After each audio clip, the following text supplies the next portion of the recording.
اور پھر آقا نے روتے روتے فرمایا کاش آج میری ماں زندہ ہوتی اور میں لوگوں کو نماز شب پڑھا رہا ہوتا اور اس میں سورہ فاتحہ کی تلاوت کر رہا ہوتا، پھر میری ماں کو میرے ساتھ کوئی کام یاد آ جاتا، میری ماں دروازے کی چلمن کو سرکا کے کہتی ابنی محمد، میرے بیٹے محمد میری بات سنو۔ فرمایا لوگو میں اپنی نماز توڑ کے پہلے ماں کی بات کو سن لیتا۔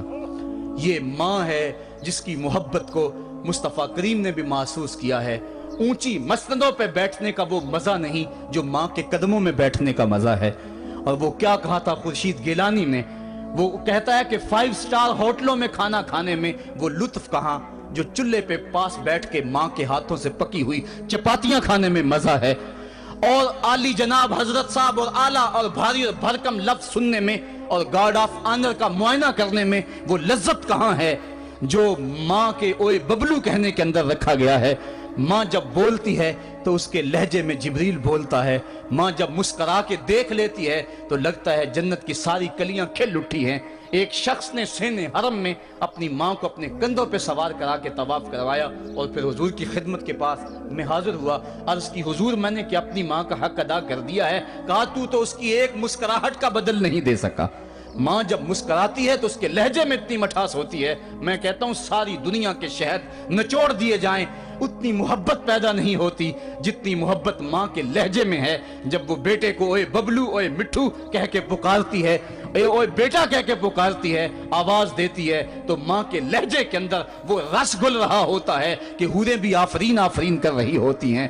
ماں کے بے ادب ہاتھ جوڑ کے ماں سے معافی مانگ لیں، باپ کے گستاخ ہاتھ جوڑ کے باپ سے معافی مانگ لے، یہ سرمایہ زندگی میں نہیں ملے گا۔ عموماً قدر نعمت زوال نعمت کے بعد ہوتی ہے، آؤ ماں باپ کی قدر کو پہچانیں اور اللہ کی رحمتوں کو لوٹیں۔ علامہ اقبال کی جب والدہ فوت ہوئی تو وہ پھوٹ پھوٹ کے روئے، جوان ہونے کے باوجود ان کی آنکھوں سے آنسو نہیں تھمتے تھے، اور پھر روتے روتے کہتے تھے وطن میں ہوگا اب کس کو میرا انتظار، کون میرا خط نہ آنے سے رہے گا بے قرار، آرزو لے کے تیری خاک کے تربت پہ آؤں گا، اب دعائے نیم شب میں کس کو میں یاد آؤں گا، کون پچھلے پہر اٹھ کے دعا کرے گا، ماں ہی دعا کرتی ہے۔ ماں کے جب ہاتھ اٹھ جاتے ہیں تو اجابت کے سارے دروازے کھل جاتے ہیں۔ ماں جب بولتی ہے اور دعا کے لیے ہاتھ اٹھا دیتی ہے، اللہ رحمت کے سارے دروازے کھول دیتا ہے اور قریب آ کے ماں کی فریاد کو سنتا ہے۔ ماں کی دعا جو اولاد کے حق میں ہے، مظلوم کی دعا اور مسافر کی دعا، حدیث میں آتا ہے یہ 3 دعائیں ایسی ہیں جو رد نہیں ہوتی۔ تو ماں کی دعائیں لیں، ان کی خدمت کریں اور والدین کی رضا چاہیں، اور اللہ کی ناراضگی والدین کی ناراضگی میں ہے۔ جس پہ والدین راضی ہو گئے سمجھ لو خدا اس پہ راضی ہو گیا، اور جس پہ والدین راضی نہیں ہیں چاہے وہ جتنے مرضی لمبے سجدے کرتا رہے، اس کا رب عرش کا رحمان اس پہ راضی نہیں ہو سکتا۔ اللہ کے حبیب صلی اللہ علیہ وسلم نے ارشاد فرمایا الا انبئکم باکبر الکبائر، لوگو تمہیں بڑے بڑے گناہوں کی خبر نہ دے دوں؟ صحابہ نے عرض کی کیوں نہیں یا رسول اللہ، آپ ارشاد کریں۔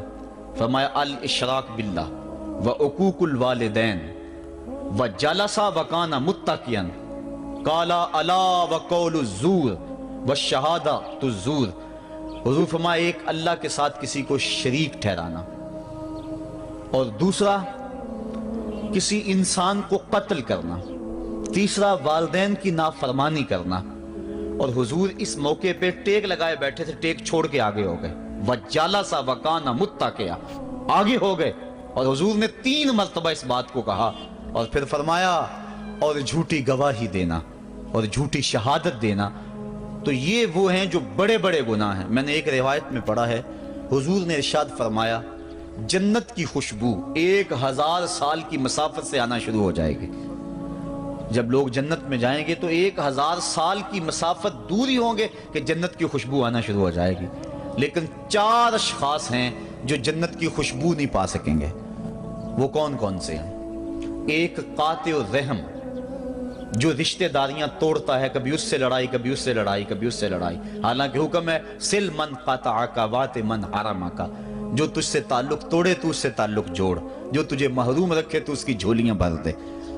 تو جو رشتہ داریوں کو توڑتا ہے، مقدس رشتوں کو پامال کرتا ہے، بلکہ والدین کے حوالے سے یہ بات بھی سن لیں، بعض اوقات والدہ اپنی بہن سے ناراض ہو جاتی ہے، باپ اپنے بھائیوں سے ناراض ہو جاتا ہے، تو اولاد کو کہتا ہے کہ نہ ملنا، اپنے جو ہے وہ چچا تائے سے نہ ملنا، ماں کہتی ہے اپنی خالہ سے نہ ملنا، تو اب کیا حکم ہے، ملیں کہ نہ ملیں؟ تو علماء نے اس پہ گفتگو فرمائی ہے کہ قطع رحمی حرام ہے، اور ماں قطع رحمی کا حکم دے رہی ہے، کہتی ہے، اور بندہ سوچتا ہے، بچہ سوچتا ہے کہ میری خالہ تو میری ماں کے پیچھے، میرے چچا میرے تائے تو میرے باپ کے پیچھے ہیں، جب باپ نہیں ملتا تو میرے کیا لگتے ہیں، جب ماں نہیں ملتی تو خالہ اور ماموں میرے کیا لگتے ہیں؟ تو وہ ماں کے پیچھے اور باپ کے پیچھے لگ کر ان عظیم رشتوں کو چھوڑ دیتا ہے، جبکہ لا طاعت المخلوق فی معصیت الخالق، خالق کی معصیت میں مخلوق کی اطاعت نہیں ہوگی۔ تو جو یہ چیزیں ہیں قطع رحمی نہیں کی جائے گی۔ علماء نے یہاں طریقہ یہ بیان کیا ہے کہ والدین سے چوری ملے تاکہ ان کا بھی دل نہ دکھے لیکن ان سے تعلق نہ توڑے، چونکہ قطع رحمی کے زمرے میں نہ آئے۔ تو 4 اشخاص ہیں قیامت کے دن جو جنت کی خوشبو بھی نہیں پائیں گے، ان میں سے قطع رحمی کرنے والا، دوسرا بوڑھا زانی، اور تیسرا تکبر کی وجہ سے ٹخنوں سے نیچے شلوار لٹکانے والا، اور چوتھا والدین کی نافرمانی کرنے والا۔ حضور فرمایا یہ 4 اشخاص ایسے ہیں کہ جو جنت کی خوشبو بھی نہیں پائیں گے۔ اور ایک اور 4 اشخاص کی کہانی سنو۔ حضور نے ارشاد فرمایا، اے عمر، اگر مجھے لوگوں کے سست ہو جانے کا ڈر نہ ہو تو میں تمہیں یہ بات کہوں کہ اس خبر کو جا کے گلی بازاروں میں بتا دو اور 4 اشخاص کی جنت کی گواہی دے دو کہ انہیں جنت میں جانے سے کوئی شے نہیں روک سکتی۔ عرض کی حضور کون کون؟ فرمایا ایک وہ عورت جس نے اپنی ساری محبتیں اپنے خامد پہ نچھاور کر دیں اور وہ اس حال میں مری کہ اس کا خامد اس پہ راضی تھا، جنت میں جانے سے اس کو کوئی شے نہیں روک سکتی۔ اور دوسرا وہ شخص جس کے بچے زیادہ ہیں، ذرائع آمدنی تھوڑے ہیں، لیکن اس نے اپنے بچوں کے پیٹ میں حرام کا لقمہ نہیں جانے دیا، محنت کرتا رہا، اوور ٹائم لگاتا رہا، مزدوری کرتا رہا اور اپنے بیٹوں کے لیے رزق حلال کی تلاش میں رہا۔ وہ بوڑھی کمر پہ بوریاں اٹھا اٹھا کے کام کرتا تھا اور اپنی کثیر اولاد کی پرورش کے لیے اس نے محنتیں بلی کی اور ان کو حرام کا لقمہ نہیں کھلایا۔ فرمایا قیامت کے دن اس کو بھی جنت میں جانے سے کوئی شے رکاوٹ نہیں پیدا کر سکتی۔ اور تیسرا حضور نے فرمایا وہ شخص کہ جو اپنے والدین کے ساتھ حسن سلوک کرے اور اس کے والدین اس پہ خوش ہوں، اس پہ راضی ہو جائیں۔ اور چوتھا وہ شخص کہ جس نے ایسی سچی توبہ کی کہ گناہوں کی طرف پلٹنا اس کے لیے اتنا مشکل تھا، جس طرح جانور کے تھن سے نکلا ہوا دودھ واپس نہیں جا سکتا، وہ گناہوں کی دنیا میں دوبارہ نہیں جا سکتا۔ تو یہ فرمایا یہ 4 شخص ایسے ہیں عمر، اگر اس بات کا ڈر نہ ہو کہ لوگ سست پڑ جائیں گے تو ان 4 اشخاص کے بارے میں شہادت دے دو کہ یہ دنیا پہ چلتے پھرتے جنتی۔ تو ماں باپ کی خدمت کرنے والا، ماں باپ کو راضی رکھنے والا یقیناً اللہ کی نعمتوں کا حقدار ہے۔ وہ بدبخت ہیں بیٹے جو ماں باپ کو راضی نہیں رکھتے۔ اللہ کے حبیب صلی اللہ علیہ وسلم کی خدمت میں ایک شخص حاضر ہوا اور اس نے اذن جہاد طلب کیا، حضور میں جہاد پہ جانا چاہتا ہوں، مجھے اجازت مرحمت فرمائے۔ حضور نے فرمایا احیٌ والدا کا، کیا تیرے والدین زندہ ہیں؟ قال نعم، عرض کی ہاں حضور میرے والدین زندہ ہیں۔ قال ففیہما فجاہد، کہا جا ان کی خدمت کر، یہی تیرا جہاد ہے۔ ماں باپ کو بلکتا ہوا چھوڑ جائے اور آپ جہاد پہ چلا جائے، ماں فالج میں گری ہوئی ہے اور بیٹا تبلیغی گشت پہ چلا جائے، باپ تڑپ رہا ہے اور بیٹا پیر کی چوکھٹ پہ جھاڑو دیتا پھرے، اللہ راضی نہیں ہوگا۔ میں سچ کہتا ہوں، اپنے بھی خفا مجھ سے ہیں، بیگانے بھی ناخوش، کہ میں زہر حلاحل کو کبھی کہہ نہ سکا کند، بات وہی کہتا ہوں سمجھتا ہوں جسے حق، نئے ابلائی مسجد ہوں، نئے تہذیب کا فرزند، محمد عربی صلی اللہ علیہ وسلم سے بڑا پیر کون ہو سکتا ہے؟ لیکن حضرت وہ ویسے کرنی نہیں آ رہے۔ آقا کریم اپنے بٹن کھولتے ہیں اور کرن کی طرف، یمن کی طرف رخ کر کے لمبی سانسیں لیتے ہیں اور کہا میں رحمان کی خوشبو پا رہا ہوں۔ ایک دن صحابہ نے پوچھا بندہ نواز جس کے لیے تڑپتے ہو، جس کی ٹھنڈی ہوائیں آپ کو آ رہی ہیں، وہ آپ کا بڑا پیار کرنے والا ہے؟ کہا ہاں میرے سے بڑی محبت کرتا ہے۔ تو کہا پھر اتنی محبت کرتا ہے تو یمن تو دور نہیں ہے، بلال حبش سے آ گیا، سلمان فارس سے آ گیا، سہیب روم سے آ گیا، اور وہ یہاں یمن سے نہیں آ سکا؟ فرمایا اس کی بوڑھی اور نابینا ماں ہے جس کی خدمت اس کو نہیں آنے دیتی۔ اللہ اکبر۔ اب حضرت اویس کرنی نہیں آئے لیکن خیر التابعین کہلائے، آئے نہیں لیکن حضور ان کی یاد میں تڑپ رہے اللہ، بلکہ حضور نے فرمایا کہ کوئی جائے اویس بن عامر کو ملے، اور جب ملے تو اس کو کہنا میری امت کی بخشش کی دعا کرے۔ جو ماں باپ کی خدمت کرتا ہے اس سے ثابت ہوا اس کی دعائیں قبول ہوتی ہیں۔ میں نے ایک روایت میں پڑھا ہے کہ جو آدمی روزانہ اپنے والدین کے لیے دعا کرے، والدین زندہ ہوں تب بھی، والدین فوت ہو گئے ہوں تب بھی، یہ عادت بنا لے، روزانہ ماں باپ کے لیے دعا کرے، ساری زندگی اس کے رزق میں بے برکتی نہیں آئے گی، اللہ اس کو رزق کی فراوانی عطا کر دے گا۔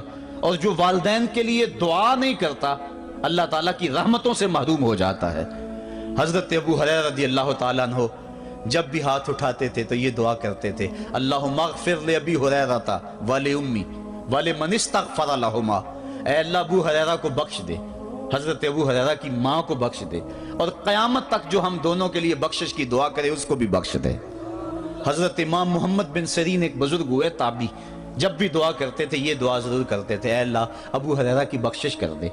کسی نے کہا کہ تمہیں ابو ہریرہ رضی اللہ تعالیٰ عنہ ان کی ماں سے بڑی ہمدردی ہے؟ کہا ان سے جو ہمدردی ہونی ہے وہ تو ہونی ہے۔ انہوں نے کہا ہوا ہے اللہ ابو ہریرہ اور ان کی ماں کو بخش دے، جو ان کے لیے دعا کرے اس کو بھی بخش دے، تو میں دعا کر کے اپنی بخشش پکی کر رہا ہوں۔ تو والدین کے لیے دعا کرنا اللہ کی رحمت کو دعوت دینا ہے۔ تو فرمایا کہ جاؤ اویس بن عامر کو جانا اور جا کے اس کو میری امت کے لیے دعا کا کہنا۔ حضرت سیدنا عمر فاروق حضرت علی المرتضیٰ گئے، جا کے ڈھونڈا تلاش کیا، اویس بن عامر ملے، حضور کا سلام کہا، بس پھوٹ پھوٹ کے رونے لگے، کہا بتاؤ میرے رسول کے لبوں پہ میرا نام کیسے آیا تھا، حضور میرا جب تذکرہ کرتے تھے کیسے کرتے تھے۔ یہ درد دیکھا تو بولے کہ کیا آپ اتنی محبت رکھتے ہیں تو پھر ملنے کیوں نہیں آئے حضور کو، اتنا جو پیار رکھتے ہیں تو زیارت کرنے کیوں نہیں آئے۔ تو حضرت اویس کرنی نے بات کے رخ کو بدلا، کہا تم نے میرے رسول کو دیکھا، تم نے میرے رسول کی زیارت کی ہے؟ کہا ہاں ہم تو صبح و شام وہاں رہے ہیں۔ کہا پھر بتاؤ حضور کے یہ ابرو جڑے ہوئے تھے یا کھلے ہوئے تھے؟ اب دونوں حیران ہو گئے، کہا تم نے تو دیکھا میں نے تو دیکھا نہیں، تم بتاؤ نا، پھر میں تو گیا نہیں، مجھے کہتے ہو گیا نہیں، تم بتاؤ حضور کے ابرو جڑے ہوئے تھے یا کھلے ہوئے تھے؟ حیران ہیں، کہا حضور آپ ہی بتلائیے۔ کہا کوئی دور سے دیکھتا تو جڑے ہوئے نظر آتے، قریب آ کے دیکھتا تو کھلے ہوئے نظر آتے۔ یہ وہ ہے جو ماں کی خدمت کرتا رہا اور حضور کے دربار میں حاضر نہیں ہو سکا، لیکن حاضری اس کی تھی، وہ جہاں بھی تھا وہ نبی کے قرب میں تھا۔ تو اس لیے ماں باپ کی خدمت اتنا بڑا وظیفہ ہے۔ حضرت بایزید بستامی کہتے ہیں میں نے حق معاف کروا لی اپنی ماں سے، کہ ماں تیرے حق ادا کروں یا اللہ کے حق ادا کروں، تو مجھے اپنے حق معاف کر دے، میں اللہ سے اپنے حق معاف کروا لیتا ہوں، اپنی اللہ کو راضی کر لیتا ہوں۔ جنگلوں میں گھومتے رہے، 12 سال بیت گئے، ایک دن دوبارہ آئے، بستام کی سمت سے گزرے، خیال آیا چلو ماں کو سلام کر جاؤں۔ تہجد کا وقت تھا، رات کا وقت تھا، دروازے پہ کھڑے رہ گئے کہ میری ماں سوئی ہوگی، میں نے کبھی کوئی خدمت نہیں کی ماں کی، تو اب اٹھا کے تکلیف کیوں دوں؟ ساری رات کھڑے رہے۔ جب تہجد کا وقت گزرا تو نالی سے پانی آیا، سمجھ گئے کہ میری ماں تہجد کے لیے اٹھی ہے، دروازے کے قریب ہو گئے تو ماں نے ہاتھ اٹھا لیے، کہ اللہ میرا بیٹا بایزید تیری طلب میں نکلا ہوا ہے، میں نے اسے اپنے حق معاف کر دیے، تو اس کو اپنا وصال عطا کر دے۔ حضرت بایزید دروازہ کھٹکھٹانے لگے اور ماں کے قدموں میں لپٹ گئے اور رو کے کہنے لگے جس رب کو میں جنگلوں میں تلاش کرتا ہوں وہ تو رب میری ماں کے پاس ہے۔ تو ماں کی دعاؤں میں اللہ کی رضا ہے، ماں راضی ہو جائے تو سمجھ لو خدا راضی ہے۔ اللہ تعالیٰ جل شانہ نے ارشاد فرمایا وَقَضَىٰ رَبُّكَ أَلَّا تَعْبُدُوا إِلَّا إِيَّاهُ، تیرے رب نے یہ طے کر دیا ہے کہ اس کے علاوہ کسی کی پوجا نہیں کرو گے، وَبِالْوَالِدَيْنِ إِحْسَانًا، اور والدین کے ساتھ اس نے سلوک سے پیش آؤ گے۔ اِمَّا يَبْلُغَنَّ عِندَكَ الْكِبَرَ أَحَدُهُمَا أَوْ كِلَاهُمَا فَلَا تَقُل لَّهُمَا أُفٍّ وَلَا تَنْهَرْهُمَا، اگر تیرے پاس دو یا دونوں میں سے ایک بڑھاپے کو پہنچ جائیں تو پھر ان کے سامنے تو نے اف بھی نہیں کہنی اور نہ ان کو جھڑکنا ہے اور ان سے نرم لہجے میں بات کرنی ہے۔ جب ماں باپ جوان ہوں، بچوں کی ضروریات پوری کر رہے ہیں، ان کے تعلیمی اخراجات اور ان کے معاشی سارے معاملات درست کر رہے ہوں، تو تو اس وقت تو والدین کی بچے تعظیم کرتے ہی ہیں۔ امتحان اس وقت شروع ہوتا ہے جب ماں باپ بوڑھے ہو جاتے ہیں اور چلنے پھرنے کی سخت بھی نہیں رہتی، صرف سانس کی ایک ڈوری لٹکی رہتی ہے، اور جس طرح بچہ اپنے بدن سے مکھی بھی نہیں اڑا سکتا تھا، اب یہ حالت ماں باپ پر آ گئی اور بچے کی طرح مزاج چڑچڑا ہو گیا۔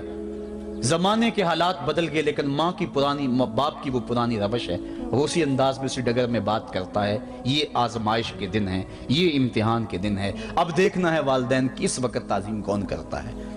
فرمایا اما یبلغن عندک الکبر، اگر تیرے پاس وہ بڑھاپے کو پہنچ جائیں، دونوں پہنچ جائیں، یا تیری خوش قسمتی کہ دونوں میں سے ایک پہنچ جائیں یا دونوں پہنچ جائیں، تو پھر ان کی تو نے تعظیم کرنی ہے۔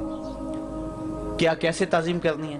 فلا تقل لہما اف، تو نے ان کو اف بھی نہیں کہنا۔ حضرت امام فخر الدین رازی کے حوالے سے میں آج ہی صبح یا گزشتہ شب اف کی تشریحات دیکھ رہا تھا، انہوں نے 12-13 اقوال بیان کیے ہیں، لیکن 2 قول فرماتے ہیں۔ اف یہ ہے کہ انسان کے بدن کے اوپر جو شفاف رہتا ہو، صاف رہتا ہو، مٹی پڑ جائے، ریت کا ذرہ پڑ جائے تو اس کو پھونک مار کے اس کو ہٹاتا ہے، تو وہ پھونک سے جو آواز پیدا ہوتی ہے اس کو عربی میں اف کہتے ہیں۔ تو پھر اف ہر اس چیز کے لیے منقول ہو گیا جو ناپسندیدہ ہے۔ ایک تو قول یہ ہے کہ والدین کے سامنے اس احتیاط سے رہو۔ دوسری بات آپ فرماتے ہیں اف کا مفہوم یہ ہے کہ جب ماں باپ بوڑھے ہو جائیں تو بول و براز چارپائی پہ نکل جاتا ہے اور انسان ان کو اٹھا کے ان کی خدمت کرتا ہے، صفائی کرتا ہے، کپڑے بدلتا ہے۔ انسان کی طبیعت میں جو فطری نفاست ہے اس کے تحت اس کو ماں باپ سے جو مکروہ اور ناپسندیدہ بو آتی ہے اس سے وہ بچنا چاہتا ہے۔ وہ نفرت ماں باپ سے نہیں ہوتی، وہ نفرت اس بدبو سے ہوتی ہے جو ماں باپ کے بدن سے یا چارپائی سے یا کپڑوں سے اٹھ رہی ہے۔ تو بندہ اپنے جو ہے وہ ناک پہ کپڑا رکھ لیتا ہے اس بدبو سے بچنے کے لیے۔ تو اف کے مفہوم کو بیان کرتے ہوئے حضرت امام رازی کہتے ہیں کہ انسان کو اس بات سے بھی روکا گیا ہے کہ تو اپنے ناک پہ کپڑا رکھ کے اگر ان کو صفائی کر رہا ہوگا تو ماں باپ کے نازک دل پہ کہیں یہ بوجھ نہ آ جائے کہ میرا بیٹا مجھ سے نفرت کر رہا ہے۔ اس لیے والدین کی تعظیم کا عالم یہ ہے کہ تو کھلے ناک سے ان کی خدمت کرے اور وہ بدبو سہتا رہے اور اپنے ناک کے اوپر کپڑا بھی نہ رکھے کہ تیرے ماں اور تیرے باپ کے دل کے اندر اتنا خلال اور ملال بھی پیدا نہ ہو۔ یہ ہے اف کا زمرہ۔ حضرت امام حسن رضی اللہ تعالیٰ عنہ نے ساری زندگی اپنی والدہ حضرت فاطمہ زہرا کے ساتھ بیٹھ کے کھانا نہیں کھایا تھا۔ ایک دن حضرت سیدہ فاطمہ نے فرمایا کہ بیٹا میرا جی چاہتا ہے کہ میرے ساتھ تم بیٹھ کے کھانا کھاؤ، لیکن تم نے کبھی بھی میرے ساتھ بیٹھ کے کھانا نہیں کھایا، کیا وجہ ہے اس کی؟ تو حضرت امام حسن فرمانے لگے، عرض کرنے لگے امی میں اس ڈر سے آپ کے پاس بیٹھ کے کھانا نہیں کھاتا کہ کہیں کسی لقمے کی طرف آپ کی نظر بڑھ جائے اور میں عدم آگہی کی وجہ سے اپنے ہاتھ کو اس لقمے پہ ڈال لوں اور نہ جان سکوں کہ اس لقمے کو اٹھانے کا ارادہ میری ماں کے دل میں پیدا ہو چکا ہے اور میں اللہ کی رحمتوں سے محروم ہو جاؤں، اس ڈر سے میں آپ کے ساتھ بیٹھ کے کھانا نہیں کھایا کرتا۔ یعنی ماں باپ کی تعظیم کا عالم یہ ہے، اف تک نہ کہو۔ حضرت سعید بن المسیب رضی اللہ تعالی عنہ جلیل القدر تابعی ہیں، وہ فرماتے ہیں کہ والدین کے سامنے بیٹے کی حالت کیا ہونی چاہیے۔ وہ فرماتے ہیں جس طرح بھاگا ہوا غلام پکڑا جائے اور اس کو پکڑ کے جو ہے وہ آقا کے سامنے پیش کر دیا جائے، تو اس بھاگے ہوئے غلام کو پکڑ کے جب آقا کے سامنے پیش کر دیا جائے تو جو حالت اس غلام کی ہوتی ہے بیٹے کی حالت یہ ماں باپ کے سامنے ہونی چاہیے۔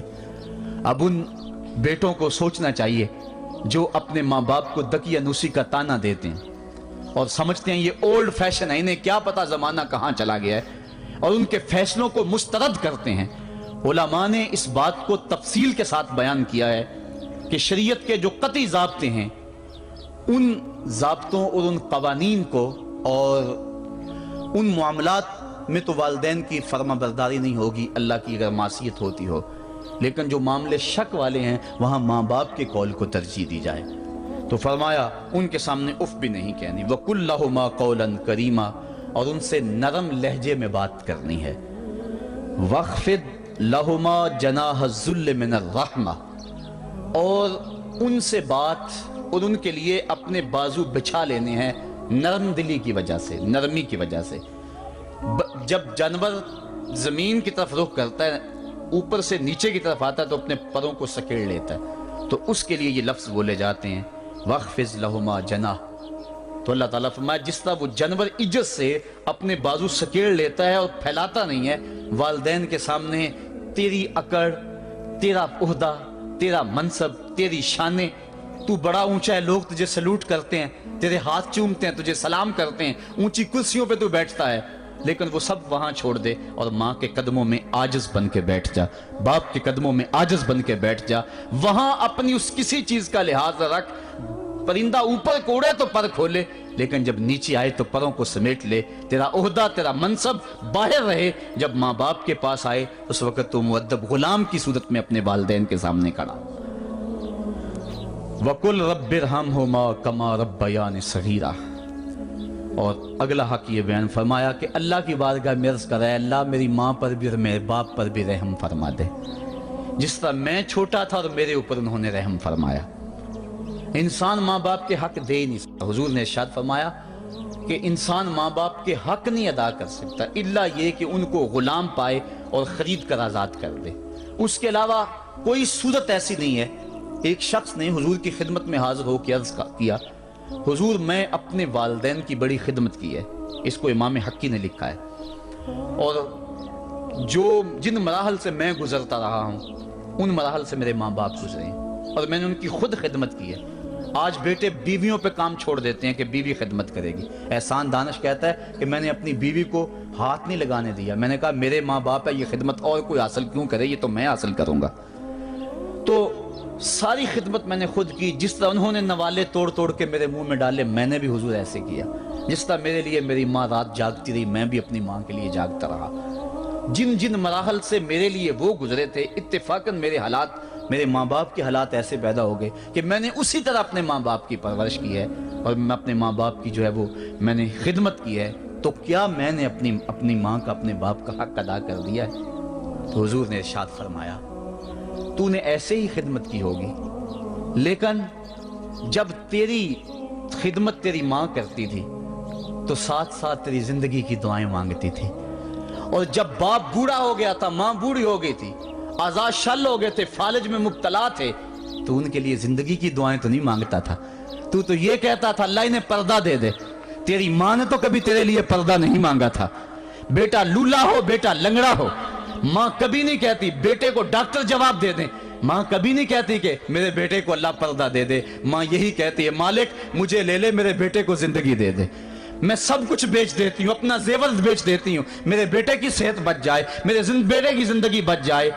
ماں کی موجودگی میں کوئی کہہ بھی نہیں سکتا، باپ کے لیے تو کہہ دے، ماں کے لیے تو کہہ دے بڑی تکلیف ہے تیرے باپ کو، بڑی تکلیف ہے تیری ماں کو، اللہ کرے اب پردہ ہی عطا کر دے۔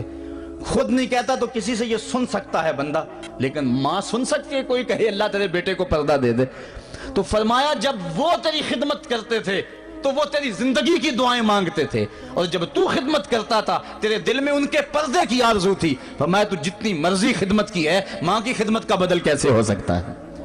تو ماں باپ کی خدمت انسان کر ہی نہیں سکتا، تو پھر کیا کرے؟ عرض کرے اللہ میں تو خدمت نہیں کر سکتا، تو ان کے اوپر رحم فرما دے۔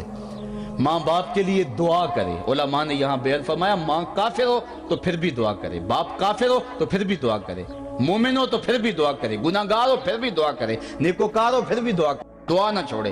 حضرت ابو ہریرہ رضی اللہ تعالیٰ عنہ فرماتے ہیں میری ماں کافرہ تھی اور میں حضور کا غلام، اور ماں ہر وقت اپنی دھن میں اور میں اپنی دھن میں ہوں۔ حضرت ابو ہریرہ کے بھائی کوئی نہیں ہے، باپ فوت ہو گئے ہیں، بہن کوئی نہیں ہے، ابھی شادی بھی نہیں ہوئی، دنیا پہ رشتہ ہی کوئی نہیں سوائے ماں کے، گھر آتے ہیں تو ماں سے بات کرنی ہوتی ہے، جو سن کے آتے ہیں ماں سے وہ دکھ کھولنا ہوتا ہے، بات کرنی ہوتی ہے، حضور کی باتیں سنانی ہوتی ہیں، لیکن ماں ہے اتفاق سے کافرہ ہے، حضور کی بات وہ سننا گوارا نہیں کرتی۔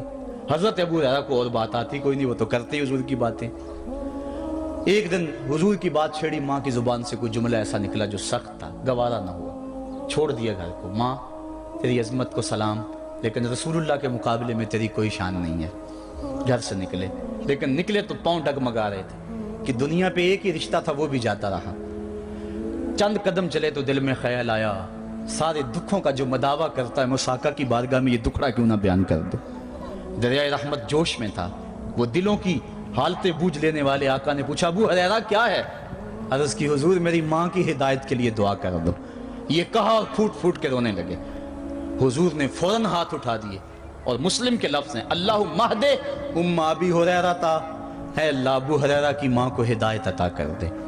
بس یہ بات سنی حضرت ابو ہریرہ کا چہرہ کھل اٹھا، اپنے گھر کو دوڑ لگا دی۔ کوئی رستے میں ملا، کہا ابو ہریرہ اتنی تیز تو تم کبھی نہیں دوڑتے تھے، آج کیا ہوا؟ اتنی تیز تیز کیوں دوڑ رہے ہو؟ کہا آج ہی تو دیکھنا چاہتا ہوں کہ گھر پہلے میں پہنچتا ہوں یا میرے آقا کی دعا پہلے پہنچتی ہے۔ حضرت ابو ہریرہ فرماتے ہیں جب میں گھر پہنچا تو دروازہ بند تھا، میں نے دستک دی، اندر سے آواز آئی بیٹا ٹھہرو میں آتی ہوں۔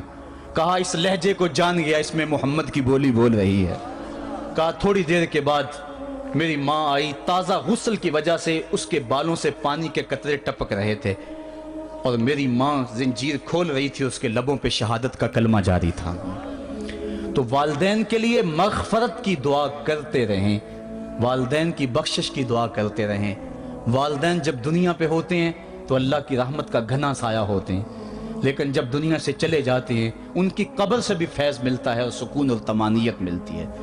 والدین فوت ہو جائیں تو ان کے حق ختم نہیں ہو جاتے، بلکہ حدیث میں آتا ہے 4 حق ایسے ہیں والدین کے جو مرنے کے بعد بھی اولاد کے ذمہ باقی رہتے ہیں۔ الصلاۃ، ان کے اوپر نماز جنازہ پڑھی جائے۔ دوسرا حق الاستغفار لہم، ان کے لیے بخشش کی دعا کرتے رہی جائے، مسلسل دعا کی جائے بخشش کی ان کے لیے۔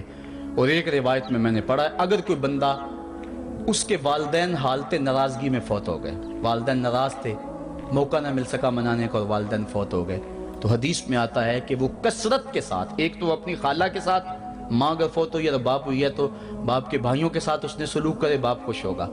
دوسرا کثرت کے ساتھ اپنے والد کے لیے استغفار، والدہ کے لیے استغفار کرتا رہے۔ جب کثرت سے استغفار ہوتا رہے گا تو اس کے والدین راضی ہوں گے، اللہ اس کے گناہ کو معاف فرما دے گا۔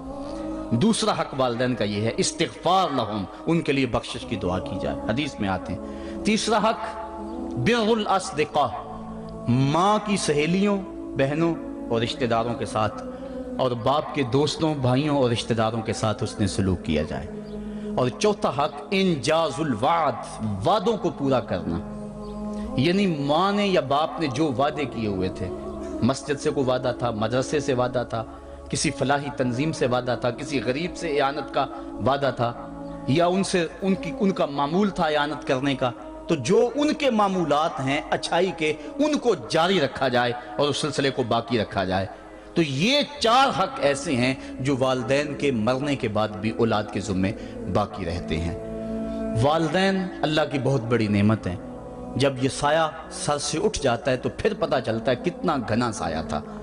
صاحبو، جن کے والدین زندہ ہیں وہ ان کی زندگی کو غنیمت سمجھے، اور جن کے والدین کا گھنا سایہ ان کے سر سے اٹھ گیا ہے وہ ان کے لیے استغفار اور کثرت دعا سے ان کی رضا حاصل کرنے کی کوشش کریں۔ اللہ تعالیٰ نے والدین کی رضا میں ہی اپنی رضا کو چھپا کے رکھا ہوا ہے، اور یہ والدین اتنا بڑا سرمایہ ہے۔ میں آپ حیثیت کیا رکھتے ہیں؟ خود امام الانبیاء صلی اللہ علیہ وآلہ وسلم نے والدین کی آرزو کی ہے۔ حدیث میں آتا ہے، امام سیوطی نے اس کو الحابل الفتاوی میں لکھا ہے، امام حیثمی نے بھی اس کو کنز الاموال میں لکھا ہے۔ ایک دن حضور نماز عشاء پڑھانے آئے، نماز عشاء پڑھانے کے لیے مصلی پہ کھڑے ہوئے، تا حد نظر صحابہ تھے، حضور کو دیکھ کر ادب سے کھڑے ہو گئے، بس آنکھیں چھلکنے لگیں۔ پھر حضور نے روتے روتے کہا لو ادرکت والدی او احدہما، کاش آج میرے ماں باپ زندہ ہوتے یا ان میں سے کوئی ایک ہی زندہ ہوتا۔ انسان نے دکھوں کی زندگی گزاری ہو، بعد میں اللہ خوشحالیاں دے دے تو انسان آرزو کرتا ہے کہ کاش آج میرے ماں باپ زندہ ہوتے۔ ماں وہ ہستی ہے جس کے قدموں تلے جنت رکھی گئی ہے، وہ خود بھوکی رہ کر بھی اپنے بچوں کو سیراب کرتی ہے، خود جاگ کر بھی ہمیں سکون کی نیند سلاتی ہے۔ ماں کی محبت بے لوث، بے مثال اور بے حساب ہوتی ہے۔ اس کی دعا انسان کی تقدیر بدل سکتی ہے اور اس کی ہوا زندگی کو ویران بھی کر سکتی ہے۔ دنیا میں اگر کوئی رشتہ سچائی، قربانی اور خلوص کی مکمل تصور ہے تو وہ ماں کا رشتہ ہے۔ اس کی گود پہلی درسگاہ ہے اور اس کی تربیت پوری زندگی کا سرمایہ۔ ماں کی قدر کریں، اس کی خدمت کو شہادت سمجھیں اور اس کی دعاؤں کو اپنی کامیابی کا وسیلہ بنائیں۔ اللہ تعالی ہمیں اپنی ماؤں کی اللہ تعالی ہمیں اپنی ماؤں کے قدر کرنے اور ان کے حق ادا کرنے کی توفیق عطا فرمائے، آمین۔ دوستو میں لاؤں گا آپ لوگوں کے لیے اس طرح کی اسلامی اور مزید ویڈیو۔ اگر ویڈیو اچھی لگی ہو تو ویڈیو کو لائک اور چینل کو ضرور سبسکرائب کر دیا کریں۔ ہم لائیں گے آپ لوگوں کے لیے اس طرح کی اور مزید ویڈیو۔ تو پھر ملاقات ہوگی انشاءاللہ نیکسٹ ویڈیو میں۔ Okay, bye bye.